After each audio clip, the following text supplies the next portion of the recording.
Hi, beautiful people. Welcome to the Fort Salem Library, where we read you your fanfiction.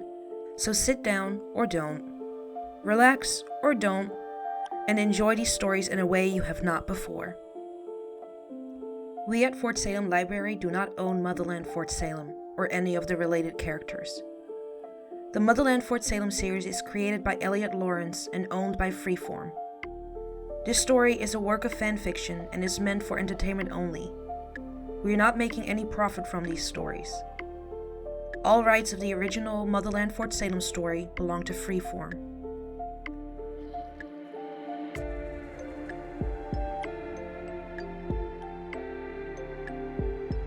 We also do not own Morning Moment or any of its original characters and storylines. We did, however, get permission from the author to read their story. This story was created and written by fab_fan, and you can find the link in our show notes. This story is being read to you by Dani.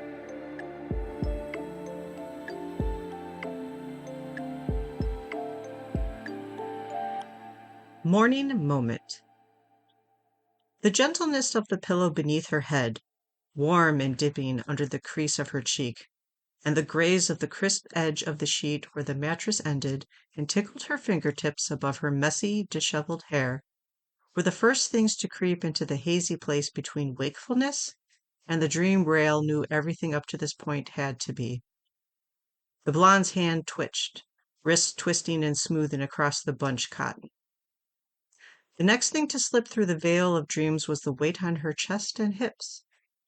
Licking her lips, tasting hope and laughter and promises she never thought possible, Rael let her hand slip down slowly, crust still clutching to the corner of her eyes and her body aching in a sweet way. Her calluses stretched and flexed, and her wrists flickered with a phantom pain clinging to the red marks that encircled the skin and bone from where metal cut into her, edges sharp and too tight, when she tried to move through the jail to the iron-barred steel enforced truck. Chains by any other name.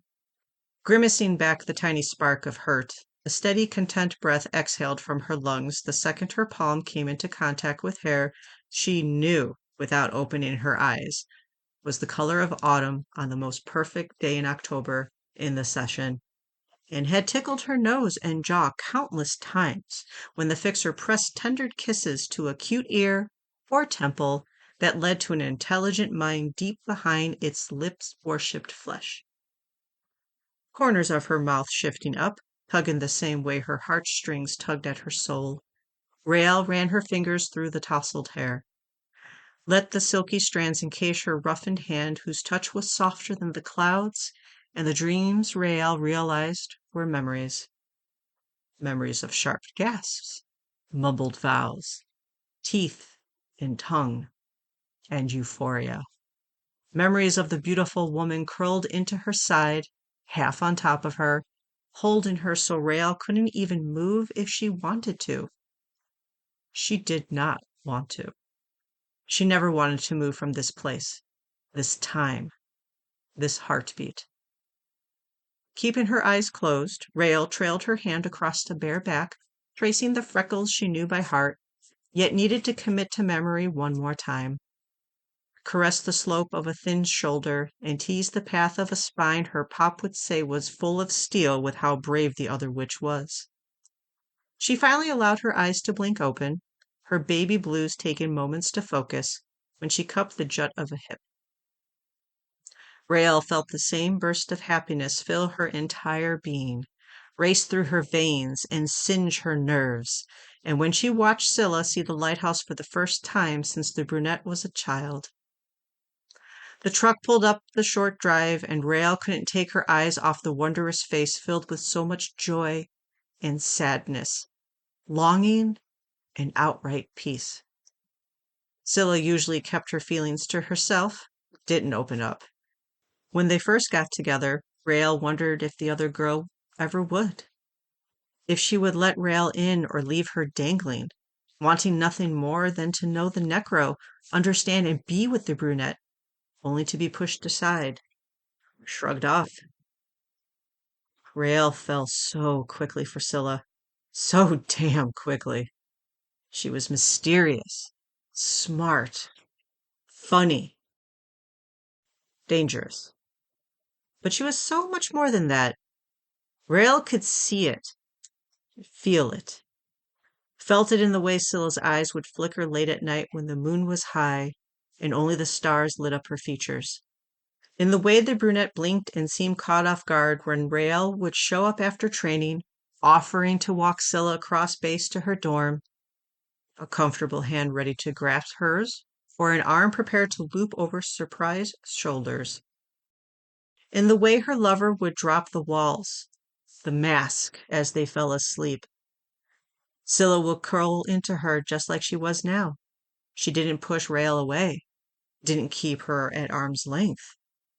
She rolled towards the blonde, nestled in her arms, relaxed only when Rael hugged her close, kissed her hair, and sung under her breath little tunes she once thought she'd forgotten. Songs about the session, and hopes, and love. Happy songs. Songs about forever. Rael collar fell for Scylla, and she worked to get Scylla to trust her. Be open with her.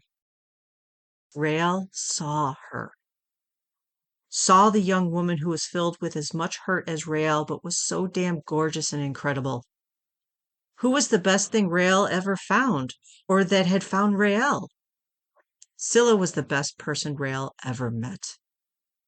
Scylla carefully began to open up to her, reveal secrets about her past, her family, her parents, being a Dodger, the lighthouse. This lighthouse. Rael treasured every confession, every morsel of information she could glean about this amazing creature. Sometimes she caught herself just staring at Scylla, at how pretty she looked when the sunlight struck her in a certain way, and how she could create work on a whim, it seemed. How Rael could see bringing her home, letting her pop meet this girl who knocked her sideways and off her feet with one look. Scylla rarely revealed her true thoughts, her feelings. She was opening up more, showing more of herself to Tally, to Abigail, to Adil, Kalita, with the little girl Tiffany and her Dodger friends like Mac and Akashya. But in front of that lighthouse, Rael knew Scylla was her true self. There were no masks or walls. Rael was allowed to see the person she loved. She would never, ever forget that moment. She wished she could give that to Scylla every single day. A quiet sigh and the shift of skin against her own caused Rael to peek down. She hid her smile in the top of Scylla's head as exhausted lips grazed the side of her breast. Morning, Rael whispered into dark locks. Good morning. Scylla dragged her hands up from Rael's hip and drew little shapes on her rib cage. Rael flinched and squirmed. Tickles. I know. Cruel. Wasn't what you said last night. And what did I say last night? Lifting her head, deep blue eyes smirked into Rael's. Something about wanting more. Much more. Is that so? Rael wrapped her arms around Scylla, drifting to lay fully beneath her. It is. Are you sure? I think that might have been what you said. Rael grinned. I remember you said that when my hand was reaching for a headboard as I kissed your mark. Scylla's eyebrow taunted her. Rael shook her head and pushed up to kiss her. We could find out this morning. Scylla kissed her back. Think you're up for it? For you? Always. Scylla broke the kiss and settled back down. I love you. That familiar jolt of bliss hit her. Hard. I love you. The words rolled off her tongue easily, simply, purely. Breakfast? Scylla grazed her fingertip along Rael's collarbone, leaving tiny goosebumps in its wake. You? Do you think you can move enough for that? Good point.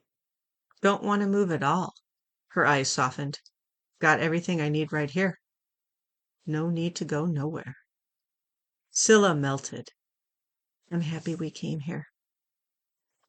Me too. They laid there for minutes, hours. It didn't matter. Basked in the aura of the other, in the knowledge they were together and safe and in their lighthouse. They were with each other. They were them. Just them. Rael and Scylla. Run away with me? Rael asked sweetly. Let the birds say our goodbyes? Scylla breathed.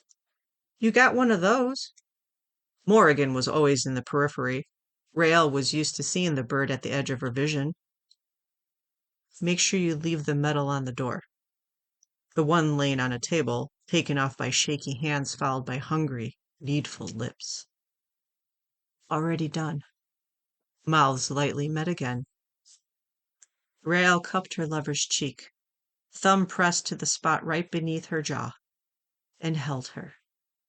Nibbled at her bottom lip and let Scylla's presence overwhelm her. Scylla pressed down harder against her, kissed her harder, wanted her forever. Their lips broke apart, both with pink across their cheeks and searching for air and the other.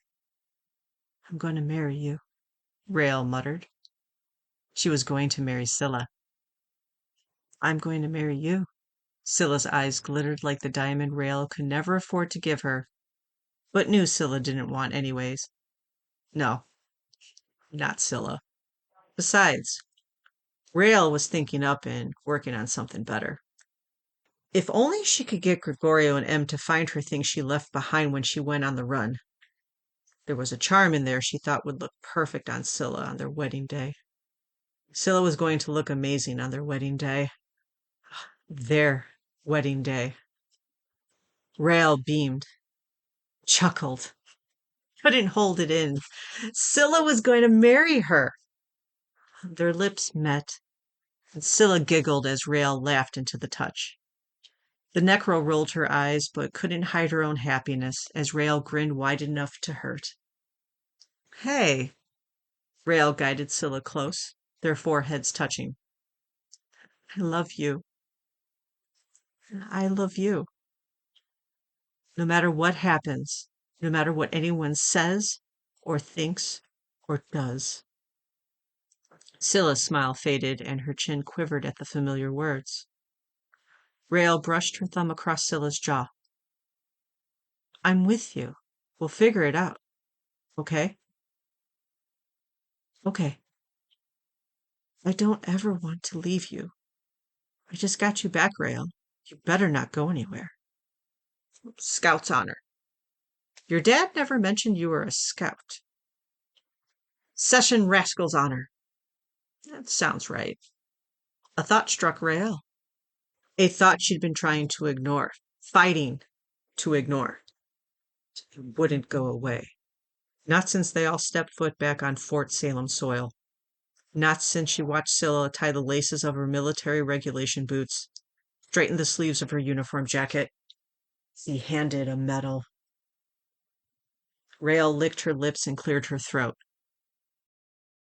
When I don't know everything. What's happening with Abigail and Tally, with the Camarilla, the army. She gulped. I know you don't want to be there. Rael, please, Syl. Her voice shook. I know you. You never wanted this.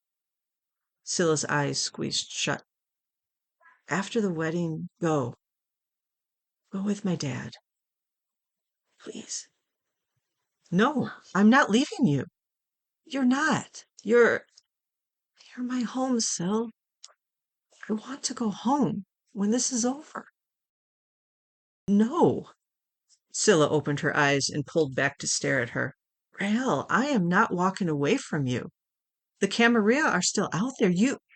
I lost you. I lost you, Rael. I'm not letting that happen again. If you're fighting, I'm fighting with you. Syl, no. You don't want to wear that uniform. You never did. You were Spree. And you're going to be my wife. Rael's mouth snapped shut. I don't want to wear that uniform, Scylla admitted, and I never want you to put it back on, but as long as you do, I will too. You are what matters to me. If that means going back to Fort Salem, then I will go back to Fort Salem. I am not leaving you. Rael gazed at her, at the firm, serious verging on steely, heartbroken eyes she'd know anywhere. She knew what those eyes looked like when Scylla made up her mind. I don't want to be away from you either. Ever. Rael got out. Then don't be. Okay. Okay. Rael dropped her head back on the pillow. I'm never going to win an argument with you, am I? Have you ever? Yes. When? Rael came up blank. Whatever. She cupped the small of Scylla's back. Want to go to the beach? Sounds nice. I want to swim in the ocean. You're going to get all wet. Thought you liked me that way. Only in our bed. Touché. Are you going to get wet, Rael? Scylla's smirk was swallowed by a fiery kiss as Rael rolled her onto her back. That was all the answer Scylla needed.